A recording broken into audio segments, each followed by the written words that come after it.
I, Martha Johnson, live in a quiet residential area on the outskirts of Columbus, Ohio. Even at 62, I continue to serve as the organist at our local St. Mary's Church. On Sunday mornings, it's my routine to greet neighbors on my way to church. Good morning, Martha. Looking forward to your lovely playing today, Ellen Cooper from next door calls out. Thank you, Ellen. I've prepared something special for today, I reply with an inward smile. Music is my life, and playing at church is a precious bond with the people in this town. When I return home, my daughter Sarah, 35, is preparing breakfast in the kitchen. Welcome back, Mom. How was your performance today? Sarah asks. It went very well. Everyone seemed to enjoy it, I answer, looking around for my grandson Tommy, 8. Is Tommy still sleeping? Yes, he was practicing piano late last night, Sarah replies. Indeed, Tommy is our family's treasure. Despite losing his sight in an accident at the age of 2, he possesses an astonishing musical talent. Every time I hear his piano playing, my heart fills with warmth. Sarah's husband, John, 37, comes down the stairs. Good morning, everyone. Martha, how was your performance today? It was wonderful, John, I reply, watching the happy faces of my family. However, I don't miss the occasional shadows that cross Sarah and John's expressions. Are they remembering Tommy's accident? At breakfast time, Tommy finally wakes up.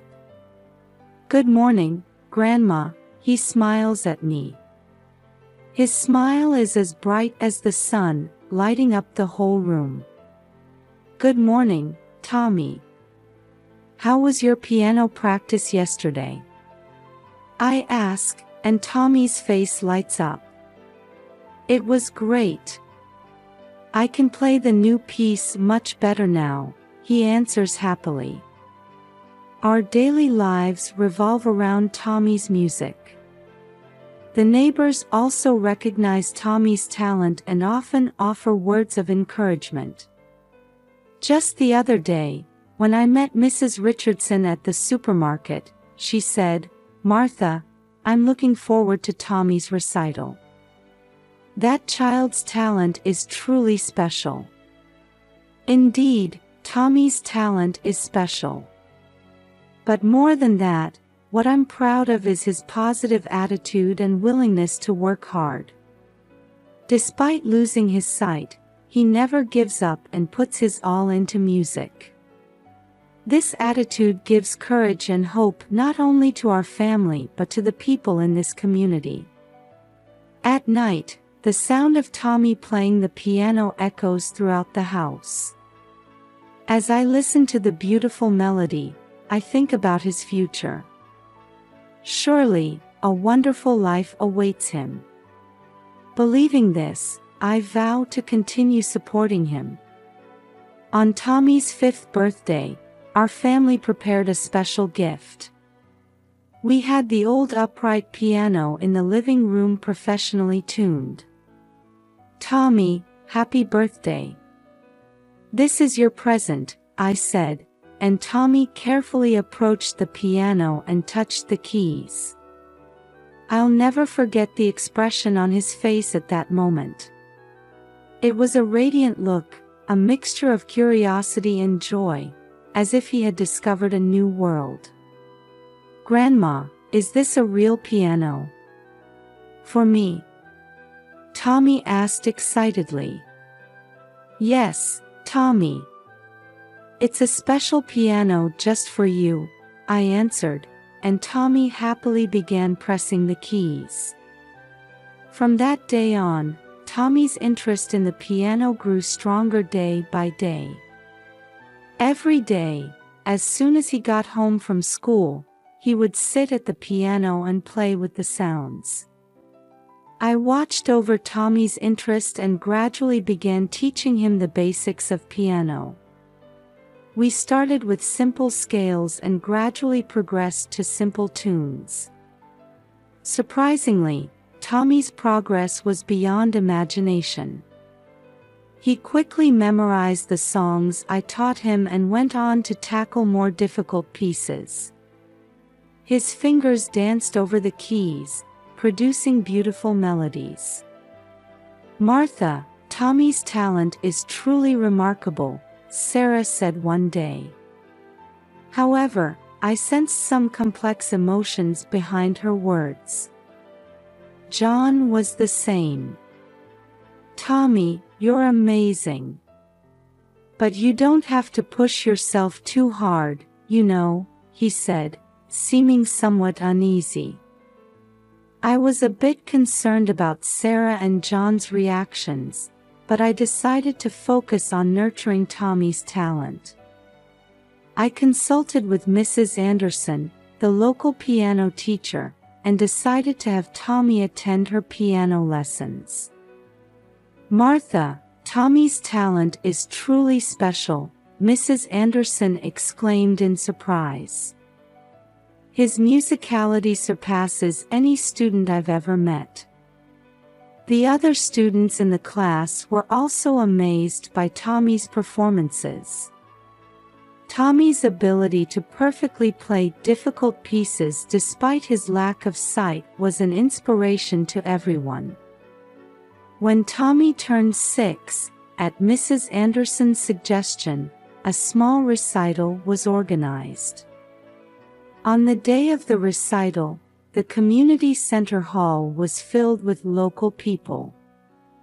When it was Tommy's turn, the venue fell silent. Tommy took a deep breath and sat at the piano. Then, he began to play Chopin's Nocturne. As the beautiful melody filled the hall, the audience held their breath. When the performance ended, the venue erupted in applause.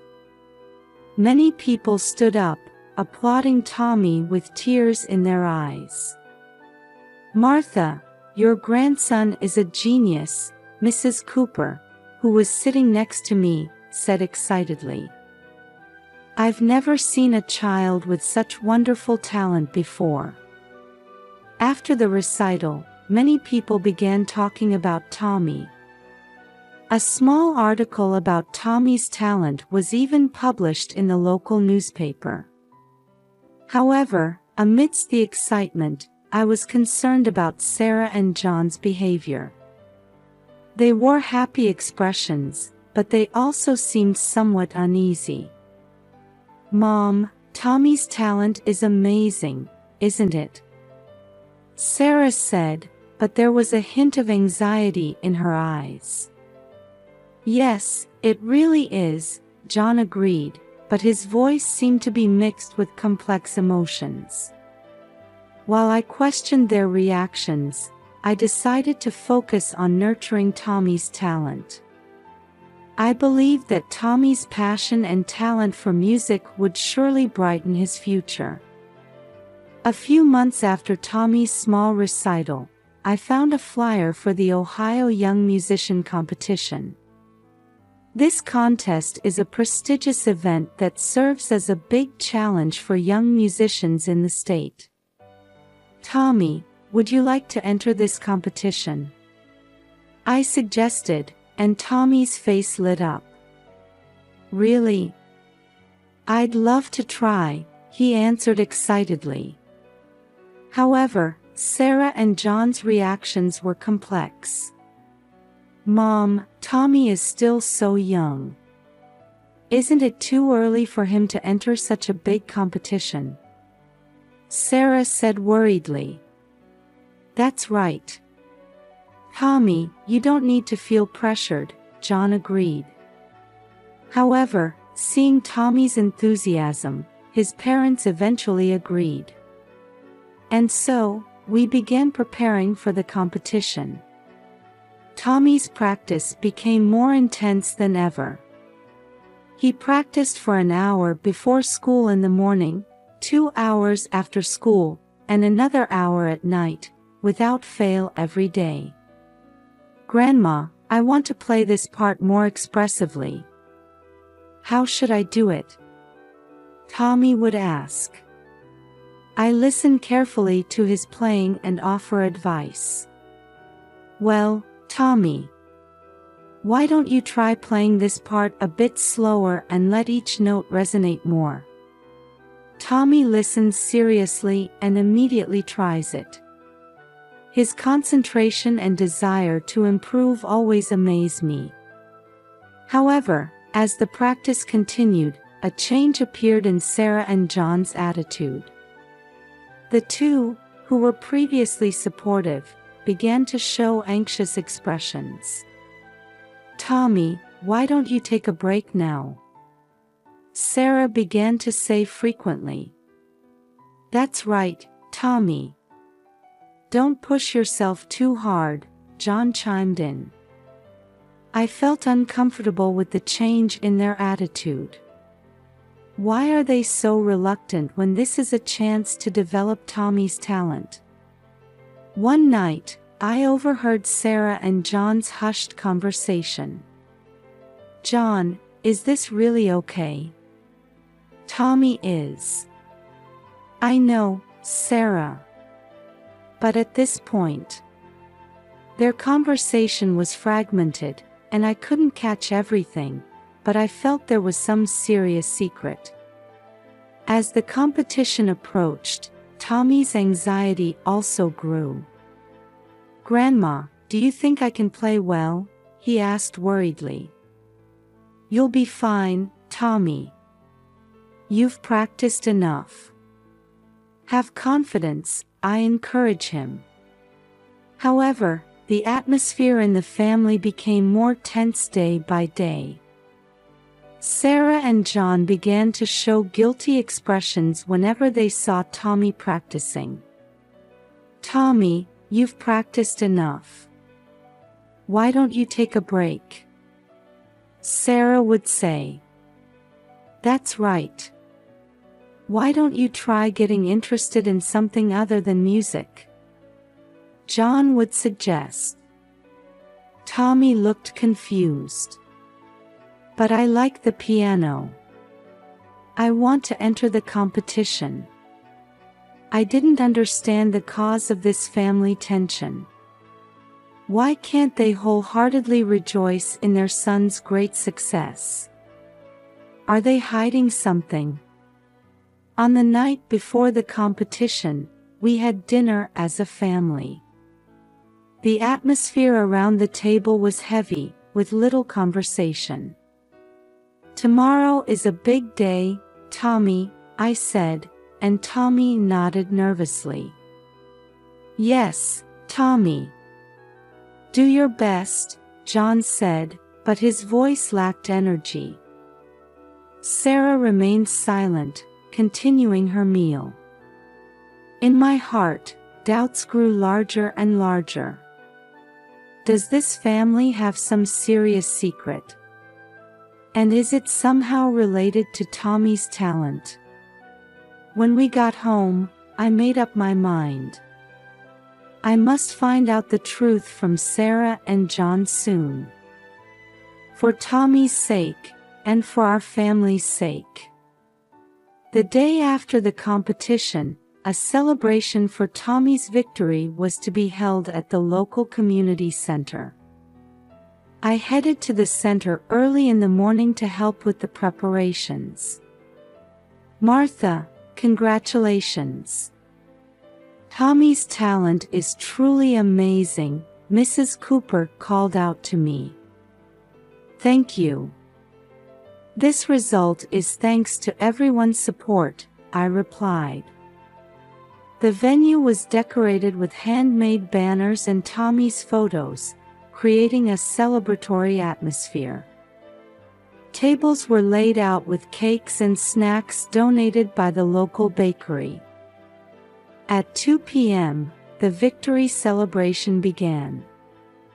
People from the community, Tommy's school friends, and teachers arrived one after another. Everyone offered warm words to Tommy, praising his talent. "Tommy, your performance was truly wonderful. I'm looking forward to your future activities."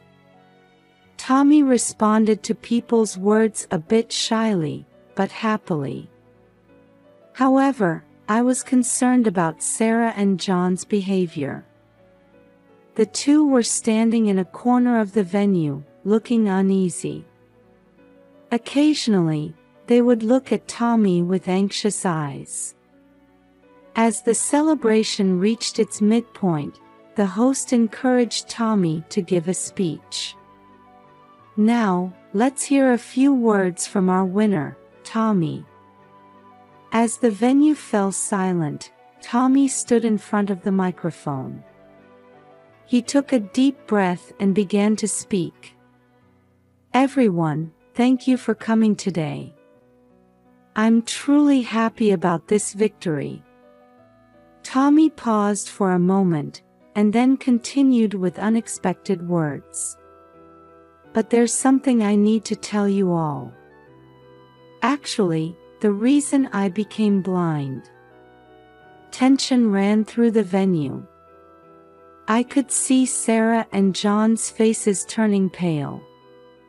Actually, it wasn't an accident. My parents intentionally. The sudden confession threw the venue into chaos. People raised voices of surprise, looking at each other. My parents deliberately injured my eyes to make me famous. Tommy's words plunged the venue into complete confusion. People raised voices of anger and surprise, and some even began to cry. I was in a state of shock, looking at Sarah and John. The two were pale-faced and trembling. Suddenly, Sarah cried out, "No. That's not." However, her words were drowned out by the commotion in the venue. The next moment, I saw Sarah and John running towards the exit of the venue. Instinctively, I stood in their way. "Wait! Running away won't solve anything." At my voice, the two stopped. Sarah collapsed in tears, and John stood dazed. At that time, someone seemed to have called the police, as the sound of sirens could be heard. The police arrived and began to assess the situation. The officers are trying to calm the chaotic venue. "Everyone, please calm down. We'll hear the details of the situation." A police officer raised his voice. Tommy quietly approached the police officer and began to tell his story. Sarah and John, accompanied by another police officer, are being questioned in a corner of the venue. I stood by Tommy's side and put my arm around his shoulders. "It's okay, Tommy. No one will hurt you anymore." Tommy nodded slightly and leaned against me. A heavy atmosphere hangs over the venue. People are watching the development of the situation with expressions mixing surprise, sadness, and anger. Mrs. Cooper approached me. "Martha, it must have been hard. Is there anything I can do to help?" "Thank you. For now, I just want to stay by Tommy's side," I answered. The police decided to take Sarah and John to the station. As the two got into the police vehicle, I watched with complex emotions. Anger, sadness, and a strange emptiness fill my heart. The victory celebration ended in a way no one had expected. People quietly left the venue, but with great shock. I hugged Tommy and began preparing to go home. The days ahead will certainly not be easy. However, now that the truth has come to light, we must take a new step forward. What will Tommy's brave confession bring to our family? The answer is not yet visible. I only clearly decided in my heart to continue protecting and supporting Tommy. Several days have passed since the victory celebration, and a full-scale police investigation has begun. Tommy and I have visited the police station several times to respond to inquiries. Why did you stay silent until now? When the detective asked Tommy, he answered in a small voice, "My parents threatened that if I talked, they would put me in an institution. But after winning the competition, I gained confidence. I thought I didn't need to hide anymore." Hearing these words, my heart ached. At the same time, I felt deep respect for Tommy's courage. Sarah and John were arrested and charged with child abuse. Their goal was to present Tommy as a child prodigy pianist with a disability and gain financial benefits. Knowing this fact, I felt my chest would burst with anger and sadness. The local community showed surprisingly strong support. Many people are trying to help Tommy, offering free counseling and legal assistance. "Martha, please let us know if you need anything. Let's all support Tommy together," Mrs. Cooper said. Tommy had complex feelings towards his parents. "Grandma, do I hate my parents? Or do I love them? I'm confused," he said crying, and I hugged him tightly. "Either is fine, Tommy. All your feelings are valid." As time passed, changes gradually appeared in our lives. Tommy has started receiving psychotherapy and is making efforts to face his emotions. Sarah and John also seem to be spending days of reflection in prison. A letter from them arrived for Tommy. "Tommy, we're truly sorry. We did something unforgivable. We're so sorry for hurting you." Tommy read the letter over and over, and it seemed that feelings of forgiveness towards his parents were slowly growing. "Grandma, I want to go see Dad and Mom someday," Tommy said, and I felt his growth. Sarah and John are also earnestly working on rehabilitation programs while serving their sentences. I received a report from their lawyer that the two are sincerely repentant and want to engage in community service activities after their release. We are now exploring a new form of family. Tommy and I, and hopefully in the future including the rehabilitated Sarah and John, are hoping to build new bonds. Tommy, your life from now on will surely be wonderful. Your music should give hope to many people, I said to Tommy. Tommy answered with a bright smile, "Yes, Grandma. I'll do my best. I want to make people happy with my music." Having overcome this hardship, our family has become stronger. Tommy's talent and courage, and the warm support of the people around us. All of these are our hope for the future. The road ahead will certainly not be smooth. However, we are determined to move forward step by step, believing in the power of love and forgiveness. I sincerely hope that the beautiful music Tommy plays will